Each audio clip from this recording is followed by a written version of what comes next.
आसिला team India नुआ schedule 5 मास पर्यंत non-stop cricket खेलिब team India. बर्तमान टीम इंडिया WTC फाइनाल खेलिबा नजर आसिब। WTC फाइनाल जून 12 तारिख रे शेष हेबो। एहा परे 1 मास पर्यंत टीम इंडिया कोनोसी सीरीज खेलिबो नाही। 1 मास टीम छुट्टी रे रहिबा परे 5 मास धरी लगातार क्रिकेट खेलिबा नजर आसिब। अफगानिस्तान सहित हेबाउथिबा सीरीज मध्य बंद हो जाइछि।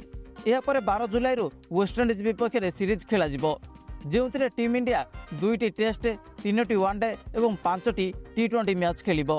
वेस्टइंडीज विपक्ष सीरीज जुलाई और अगस्त रे खेला जिवो। एहा परे सेप्टेम्बर रे एशिया कप खेला जिवो, जेउथिरे टीम इंडिया जदि फाइनल रे पहुंचे तेबे मोट 6टी वनडे मैच खेलिबो। एहा परे सेप्टेम्बर और अक्टोबर रे ऑस्ट्रेलिया विपक्ष रे सीरीज रहिछि, जेउथिरे 3टी वनडे मैच खेला जिवो। एहा परे अक्टोबर और नवेम्बर रे 2023 वनडे विश्व कप खेला जिवो, जार अपेक्षा समस्त को रहिछि। वनडे वर्ल्ड कप रे मोट 48टी मैच खेला जिवो। तबे यह होछि टीम इंडिया वनडे विश्व कप पर्यंत एही वर्षर पूरा शेड्यूल।